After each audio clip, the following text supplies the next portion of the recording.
ตอนนี้ได้กลายเป็นเรื่องราวใหญ่โตจากเหตุการณ์ที่สาวลาวถูกตำหนิถูกเหยียดและถูกด้อยค่าจากชายไทยด้วยถ้อยคำบ่สุภาพที่ลานจอดรถกลางห้างดังในเมืองหนองคายหลังจากที่ว่าสาวคนลาวจอดรถในซองของคนพิการ Time to shareสวัสดีท่านผู้ชมกลับมาพบกับรายการทำทุกแสสารพัดข่าวที่เราอยากจะนำเสนอในวันนี้ก็คือเกี่ยวข้องกับเหตุการณ์ที่ว่าเกิดขึ้นในเมื่อวานนี้ซึ่งเป็นคลิปที่กลายเป็นไวรัลที่คนไทยนริวัฒน์ไทยมาดูถูกมาดูหมิ่นดูแคลนและก็โดยคาสาวลาวที่ประจอดรถในซองของคนพิการในห้างดังแห่งหนึ่งกลางเมืองหนองคายซึ่งว่าเป็นเหตุการณ์ที่หลายคนอาจจะได้เห็นเพราะว่ารายการของเราก็นำเสนอในเมื่อวานนี้ก็คือกลายเป็นไวรัลสัวข้ามคืนโดยซึ่งว่ามีคนเข้าไปแสดงความคิดความเห็นและก็วิพากษ์วิจารณ์ความบ่เหมาะสมของผู้ชายคนดังกล่าวค่อนข้างที่จะหนักซึ่งว่าเขาจะให้ท่านผู้ชมได้ไปเบิ่งคลิปต้นเรื่องนำกันก่อนแล้วคอยมาล้มกันลุงหมองเขาเจอรถบริการเนี่ยนะเรามาให้มาด่าหัวข่อยเนี่ยนะเบิ่งเอาเรื่องหน้าตาเราเป็นยังไงเนี่ยนะเบิ่งนี่ตายรถแล้วนี่ชิ้นหน้ามาแน่ที่มันกระพอดกระเหลือแท้พ่อเขาพิการอยู่รถนะจะพาไปใส่เดี๋ยวนี้นะฮะเพราะเพนอย่างทันเก่งขนาดนั้นแม่อยู่ใส่แล้วไปทั้งไหนเลยเพราะอย่างสิเก่งชิ้นหน้ามาเลยดูเราเป็นหมออยู่หนองคายนะเขาจื้อเราอยู่เนี่ยไม่เห็นสิเก่งคือมันกระพอดกระเหลือแท้มาด่าพวกข่อยจอดรถอยู่นี่นะห่วยใจขึ้นได้นี่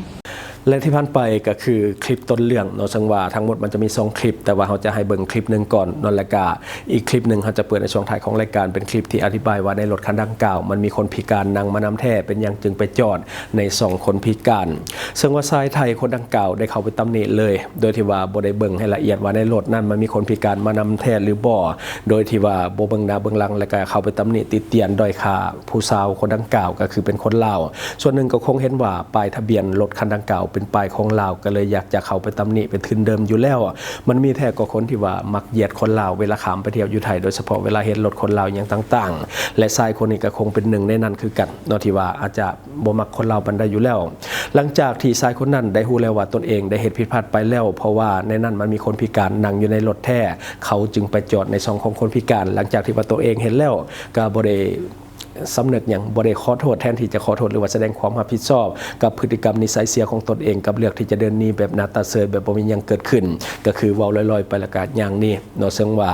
คือตนเองก็ฮู้ละว่าในรถมันเป็นคนพิการแท้แล้วก็ไปจอดใน2คนพิการมันก็ถูกต้องแล้วตัวเองก็ไปตำหนิเขาก่อนโดยที่บ่เห็นหน้าเห็นหลังบ่ได้เบิ่งหยังแล้วก็สุดท้ายก็ฮู้ว่าตัวเองผิดแล้วก็อย่างนี้เนาะซึ่งมันแสดงให้เห็นถึงความขาดวุฒิภาวะขาดความรับผิดชอบขาดความเป็นผู้ใหญ่จนป่านนี้ชายคนดังกล่าวยังบ่ได้ออกมาให้ข้อมูลว่าแสดงความรับผิดชอบกับเหตุการณ์ดังกล่าวแต่ยังได้เชื่อว่าคนน้องคายหลายคนน่าจะจือน่าจำตาคนในคลิปเบิ่งแล้วก็แต่งตัวดีน่าจะมีศาสตร์มีตระกูลแต่ว่านิสัยบ่ค่อยดีปานใดเนาะจนล่าสุดทางโรงพยาบาลของน้องคายบ่ได้นิ่งนอนใจได้ออกแจ้งการเกี่ยวกับเรื่องนี้เชื่อว่าทางผู้บริหารเขาเจ้าน่าจะได้เห็นข่าวเกี่ยวกับเรื่องนี้เพราะว่ามันดังพอสมควรซึ่งทางโรงพยาบาลน้องคายได้โพสต์แจ้งในเวลา 13:03 นาทีในวันเดียวกันที่ว่าเกิดเหตุก็คือวันที่7เดือน5ปี2026นสังวานเนื้อในมีอยู่ว่าประกาศจากโรงหมอน้องคายเรื่องการให้บริการด้วยความเสมอภาคและการเคารพศักดิ์ศรีความเป็นมนุษย์โรงหมอน้องคายยึดมั่นในการให้บริการผู้ป่วยและก็ผู้ที่ว่ามาหาบริการทุกคนเท่าเทียมกันโดยความเคารพในศักดิ์ศรีความเป็นมนุษย์โดยบ่ได้เลือกปฏิบัติบ่แบ่งแยกเชื้อชาติสัญชาติภาษาศาสนาหรือว่าสถานะทางสังคมทั้งนี้ผู้ที่ว่าเขามารับบริการทุกคนเพิ่งได้รับการเบิ่งแยงรักษาที่มีคุณภาพตามมาตรฐานวิชาชีพเดียวกันโรงหมอน้องคายบ่สนับสนุนพฤติกรรมคำเว้าหรือว่าการกระทำใดๆที่ว่าเป็นการละเมิดสิทธิดูหมิ่นและเหยียบย่ำหรือว่าด้อยค่าผู้อื่นในทุกกรณีและพร้อมที่จะส่งเสริมบรรยากาศแห่งความเข้าใจและการเคารพซึ่งกันและกันและความปลอดภัยในการรับบริการหากมีเหตุการณ์ใดที่ว่าเกิดขึ้นซึ่งส่งผลกระทบต่อกับความรู้สึกของผู้รับบริการโรงหมอขออภัยอย่างสูงมาณโอกาสนี้และก็จะนำเอาข้อคิดเห็นไปปรับปรุงพัฒนาการให้บริการอย่างต่อเนื่องจึงประกาศมาเพื่อทราบโดยทั่วกันอันนี้ก็คือแจ้งการจากโรงหมอน้องคายหรือว่าโรงพยาบาลน้องคายเนาะเพราะว่าในคลิปนี้หลายคนเบิ่งว่าผู้ที่ว่าเป็นผู้ชายไทยมาตำหนิติเตียนชาวลาวนั้นเป็นหมออยู่บ่อนได้บ่หนึ่งสถานพยาบาลแห่งใดแห่งหนึ่งแต่ว่าตัวจริงบ่ฮู้คือกันแต่ว่าเห็นหลายคนคอมเมนต์ว่าเป็นหมอหรือว่าเป็นแพทย์อย่างจักอย่างเนาะนี่เป็นความน่ารักของผู้บริหารและก็ทีมแพทย์ของโรงพยาบาลเมืองน้องคายเนาะที่เขาเจ้าก็บ่ได้นิ่งนอนใจเกี่ยวกับปัญหาดังกล่าวเพราะว่าในคลิปเนาะชาวลาวคนดังกล่าวได้พาคนพิการไปโรงหมอแต่เพิ่นบ่ได้บอกว่าโรงหมออยู่ไสแต่ว่าทางโรงพยา าบาลหนองคายเพิ่นก็ได้ออกมาเว้าจังซี่ก็ถือว่าเป็นสิ่งที่น่าฮักของผู้บริหารและก็ทีมแพทย์เนาะเชื่อว่าเขาเจ้าก็คงจะเห็นข่าวและตอนนี้แล้วก็เป็นกระแสมาแห่งในฝั่งลาวและฝั่งไทยก็นำเสนอข่าวนี้เช่นเดียวกันซึ่งคนลาวจำนวนบ่น้อยถือว่าเป็นลูกค้าแล้วก็ไปใช้บริการที่โรงพยาบาลหนองคายเนาะอยู่โรงหมอหนองคายในหลายคนก็ไปใช้บริการคนลาวก็เป็นลูกค้าหลายเรื่องนี้ถือว่าสร้างความบ่พอใจให้กับคนลาวจำนวนหลายที่ว่าเห็นเหตุการณ์และก็เห็นคลิปดังกล่าวส่วนใหญ่ยังเฮียงห้องให้ชายไทยคนดังกล่าวออกมาขอโทษผ่านสื่อสังคมออนไลน์ก็คือยังพากันเฮียงห้องเนาะเบิ่งจากคอมเมนต์ส่วนใหญ่ก็อยากให้ออกมาละเนาะส่วนตัวเบิ่งว่าอย่าไปหวังกับคนประเภทนั้นถ้าว่าเขามีสามัญสำนึกเขาคงขอโทษในมือนั้นแล้วบ่ยังนี่แบบที่เป็นข่าวในปัจจุบันบัดนี้เฮามาเบิ่งในส่วนของคอมเมนต์มีหลายคนบอกว่าส่องสำหรับคนพิการก็คือซัพพอร์ตแต่คนพิการที่จะสามารถขับรถไปจอดได้เนาะคือก่อนอื่นนี่ยังให้ทุกคนทำความเข้าใจก่อนว่าคนพิการคือคนที่ขับรถเองบ่ได้เนาะคันบ่เอิ้นว่าพิการคือคนที่พิการมันก็จะมีหลากหลายบางคนก็พิการขาพิการแขนพิการสายตรงสายตายังก็ว่าไปแต่ว่า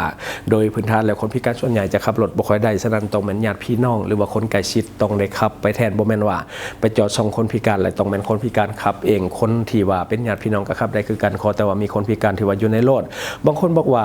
มันจอดหับแล้วก็จอดส่งได้เท่านั้นบ่ได้แบบไปจอดแซไว้นานๆคือตอนที่ทรายคนไทยเขามาด่านอนรถนะมันหากระจอดเนาะคือตอนที่คนไทยเขามาด่ารถหากระจอดคนที่บอกเป็นคนพิการยังบ่ทันได้ลงจากรถด้วยซ้ำและคนไทยคนนั้นก็บ่ทันได้เห็นด้วยซ้ำแต่เขาไปตำหนิติเตียนไปด่าก่อนคือส่วนตัวเขาเบิ่งว่าน่าจะเห็นป้ายที่เป็นป้ายลาวหลายกว่าจึงอยากเข้าไปตำหนิติเตียนแต่ว่าพี่น้องทั้งฝั่งไทยหลายคนก็น่าฮักให้เหตุผลและก็ให้แบบว่าให้เหตุให้ผลดีเนาะแล้วก็เข้าใจในสถานการณ์ที่ว่ามันเกิดขึ้นคือเขาเจ้าก็เข้าใจแล้วว่ารถหากระจอดเนาะคนพิการยังบ่ทันได้ลงคันว่าสิให้คนพิการไปขับเองมันขับบ่ได้อยู่แล้วเนาะคันสั่นเขาบ่นั่งรถเข็นแบบนั้นดอกคันว่านั่งรถเข็นแล้วขับรถใหญ่ได้นี่ก็โอ้ถือว่าเก่งหลายน่าจะบ่ได้เอิ้นว่าคนพิการเนาะจะได้ก็ตามมีพี่น้องคนไทยหลายคนแสดงความคิดความเห็นค่อนข้างที่จะเป็นกลางและก็ให้ความเป็นธรรมทั้งสองฝ่ายเนาะอันนี้ก็จบไปสำหรับเรื่องของความบ่เข้าใจกันเนาะที่ว่ามันเกิดขึ้นถ้าว่ามีความคืบหน้าเกี่ยวกับเรื่องนี้เฮาก็จะมาอัปเดตสู่ฟังแต่ว่าโรงหมอหรือว่าโรงพยาบาลน้องคายนี่ถือว่าน่าฮักหลายได้ออกมาชี้แจงแบบนี้ประเด็นเฮามาต่ออีกหนึ่งข่าวก็คือห้องนายกรัฐมนตรีเข้าร่วมกองประชุมรัฐมนตรีต่างประเทศอาเซียนและก็บรรดากองประชุมที่เกี่ยวข้องในของข่าวเฮาได้มาจากแฟนเพจความสงบหรือว่า Lao Security News ในวันที่ 7 พฤษภาคม 2026 ที่เมืองเซบูประเทศฟิลิปปินส์ฐานทองสวรรค์พรหมวิหารห้องนายกรัฐมนตรีกระทรวงการต่างประเทศพร้อมด้วยคณะได้เข้าร่วมกองประชุมรัฐมนตรีต่างประเทศอาเซียนกองประชุมสภาประชาคมการเมืองความมั่นคงอาเซียนครั้งที่ 31 และก็กองประชุมสภาประสานงานอาเซียนครั้งที่ 38 และกองประชุมร่วมระหว่างรัฐมนตรีต่างประเทศอาเซียนและรัฐมนตรีเศรษฐกิจอาเซียนกองประชุมรัฐมนตรีต่างประเทศอาเซียนได้รับทราบความคืบหน้าในกระบวนการสร้างประชาคมอาเซียนซึ่งโดยรวมมีความคืบหน้าโดยเฉพาะปี 2026 เป็นปีทำอิฐที่อาเซียนเริ่มจะตั้งปฏิบัติวิสัยทัศน์ประชาคมอาเซียน 2045 และก็บรรดาแผนยุทธศาสตร์เพื่อจะตั้งปฏิบัติวิสัยทัศน์ดังกล่าวกองประชุมยังได้ปรึกษาหารือเกี่ยวกับการเตรียมจัดกิจกรรมเพื่อเฉลิมฉลองครบรอบ 50 ปีของสนธิสัญญาไมตรีจิตและการร่วมมือในเอเชียตะวันออกเฉียงใต้ในปี 2026 นอกจากนั้นก็ปรึกษาหารือเกี่ยวกับการพัวพันร่วมมือกับคู่ร่วมภายนอกในนี้สปป.ลาวในนามประเทศประสานงานการพัวพันอาเซียนแคนาดาก็ได้รายงานโดยรวมความคืบหน้าการพัวพันร่วมมือระหว่างอาเซียนและแคนาดา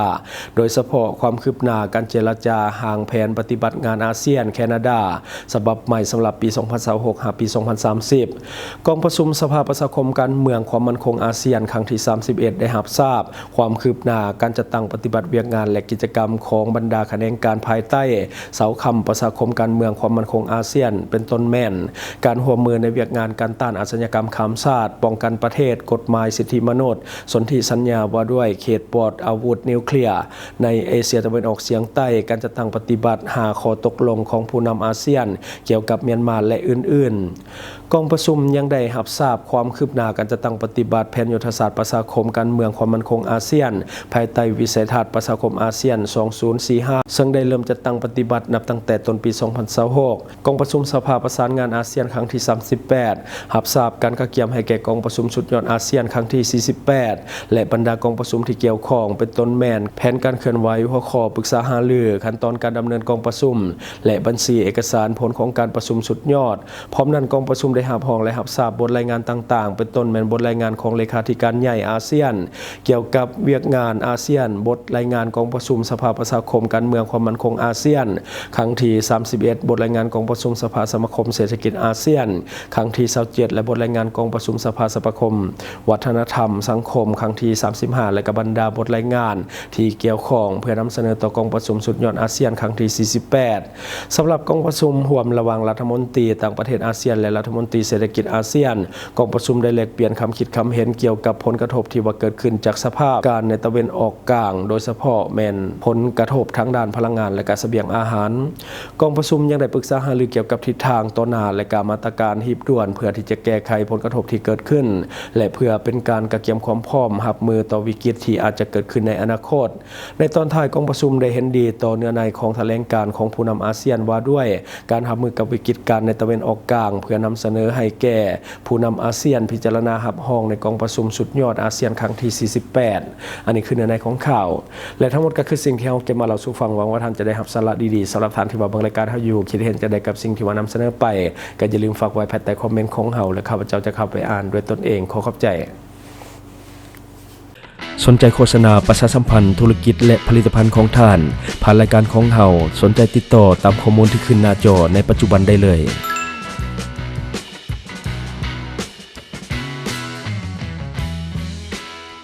อยู่เมืองลาวใช้แต่เงินกีบลาวและส่งเสริมผลิตภัณฑ์ภายในเพื่อลดพรการนำเข้าสินค้าและแก้ปัญหาเงินตา Subscribe for more video.